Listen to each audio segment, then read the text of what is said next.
Welcome back our study channel Edulearn. आज हम लोग करने जा रहे हैं क्लास 8 सोशल साइंस के चैप्टर 18 क्रांतिकारी आंदोलन के क्वेश्चन आंसर एमपी बोर्ड। तो चलिए करते हैं।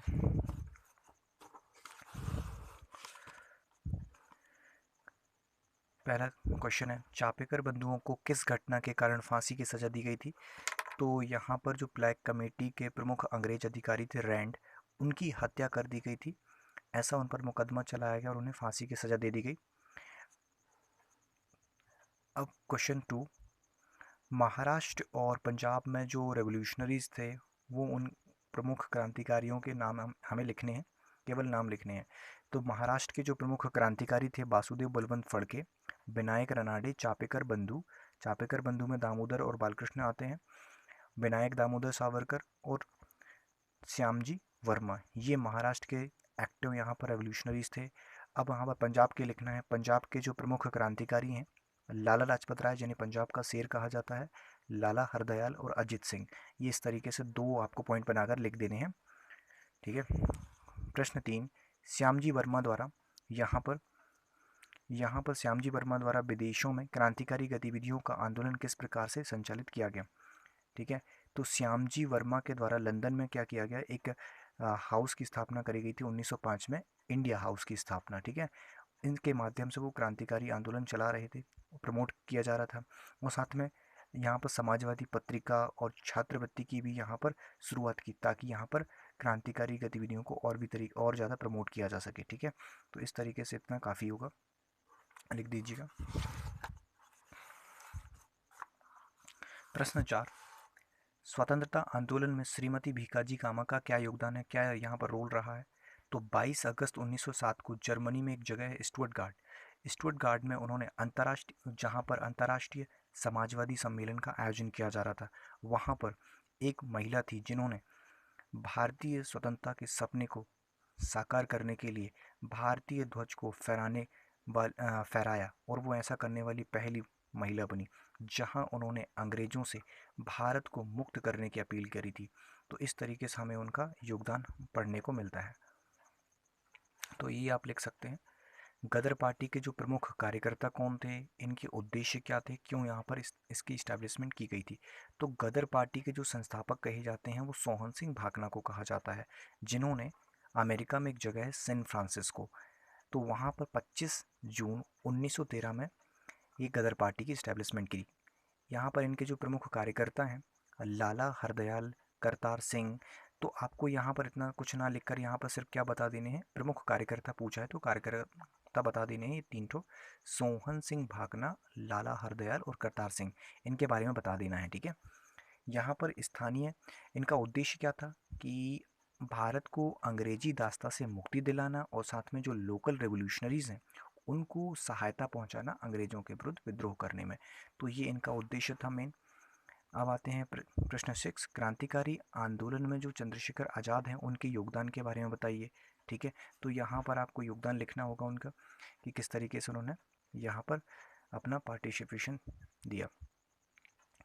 तो चंद्रशेखर आज़ाद जब मात्र 14 वर्ष के थे तब उन्होंने असहयोग आंदोलन, नॉन कॉपरेट मूवमेंट में यहाँ पर भाग ले लिया था, और साथ में काकोरी कांड, सॉन्डर्स हत्या, असेंबली बम विस्फोट जैसी क्रांतिकारी गतिविधियों में उन्होंने प्रमुख भूमिका निभाई, ठीक है। और झांसी और ओरछा के बीच में यहाँ पर एक गांव पड़ता है ढीमरपुरा गांव, वहाँ पर सतारा नदी के किनारे पर रह करके पंडित हरिशंकर ब्रह्मचारी के नाम पर एक मतलब क्रांतिकारी गतिविधियों का अंजाम देते रहे, ठीक है। साथ में लेकिन क्या हुआ कि यहाँ पर 27 फरवरी 1931 के दिन अल्फ्रेड पार्क में जब वो बैठे हुए थे, तब यहाँ पर पुलिस के साथ उनकी मुठभेड़ हो गई, जिसमें अंतिम गोली बचने पर उन्होंने स्वयं गोली दाग ली और वो इस प्रकार वो शहीद हो गए। तो इस तरीके से हमें उनका योगदान देखने को मिलता है। अब आते हैं प्रश्न 6, नेताजी सुभाष चंद्र बोस द्वारा क्या नारा दिया गया था? तो इसी दौरान यहाँ पर तो एक नारा दिया गया था, तुम मुझे खून दो मैं तुम्हें आज़ादी दूंगा, ऐसा यहाँ पर जनता से आह्वान किया, ठीक है।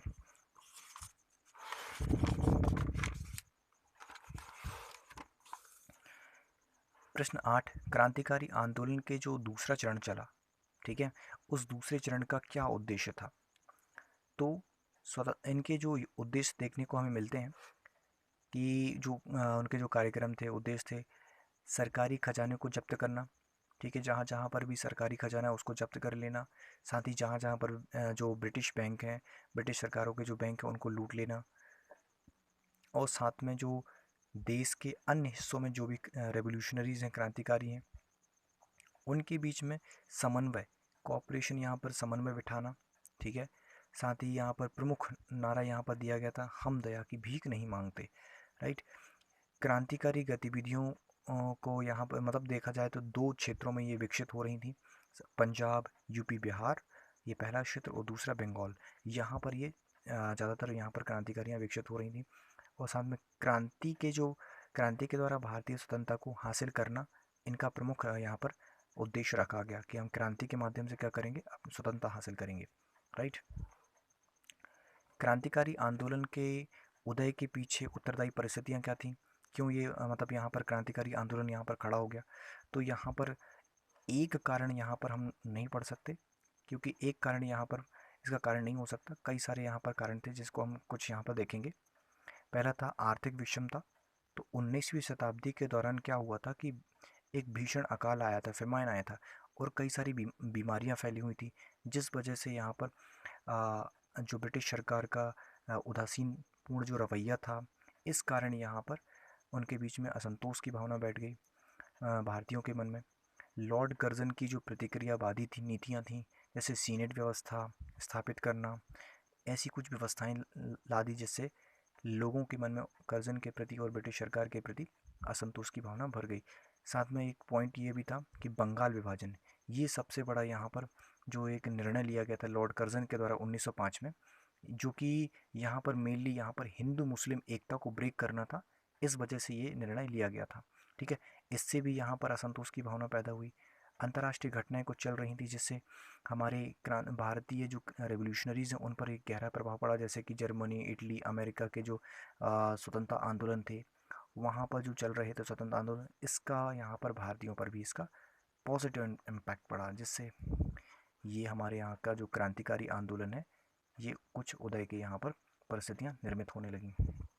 तो इस तरीके से आप पॉइंट टू पॉइंट लिख सकते हैं। अब आते हैं आज का जो अंतिम प्रश्न होगा। स्वतंत्रता आंदोलन में जो आज़ाद हिंद फौज है, उसकी संक्षेप में आपको छोटे से पैराग्राफ में आपको बताना है।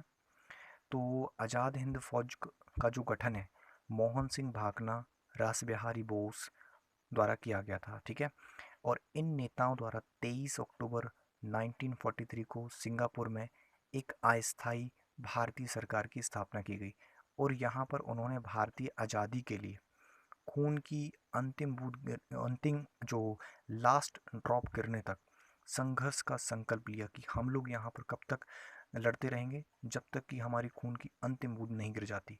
ठीक है, अंतिम क्षण तक लड़ते रहेंगे। 1944 में वह भारत के पूर्वी हिस्से में प्रवेश कर गए, जो हमारा इंडिया का ईस्टर्न साइड है ना, अरुणाचल प्रदेश और जो मणिपुर वाला नागालैंड वाला क्षेत्र, वहाँ पर प्रवेश कर गए, और कोहिमा में तिरंगा को फहरा दिया, और साथ ही इम्फाल तक को भी घेर लिया। और इसी समय सुभाष चंद्र बोस ने अपनी सेना को और भी यहाँ पर प्रोत्साहन देने के लिए और आगे बढ़ने के लिए एक नारा दिया था, तुम मुझे खून दो मैं तुम्हें आज़ादी दूंगा। इस तरीके से यहाँ पर प्रमोट करते हुए आगे बढ़ रहे थे। इसने भारतीयों में आज़ादी की संघर्ष की चिंगारी को और भी तेज कर दिया। लेकिन क्या हुआ कि अधिक समय तक यहाँ पर राशन की कमी होने की वजह से, भारी बारिश की वजह से यहाँ पर ये सेना आगे तक नहीं चल पाई, जिस वजह से फौज को यहाँ पर पीछे हटना पड़ा। ठीक है, तो इस तरीके से यहाँ पर आप लिख सकते हैं। तो बच्चों, अगर आपको समझ में आया हो तो इसको लाइक करिए, सब्सक्राइब करिए और शेयर करिए। धन्यवाद।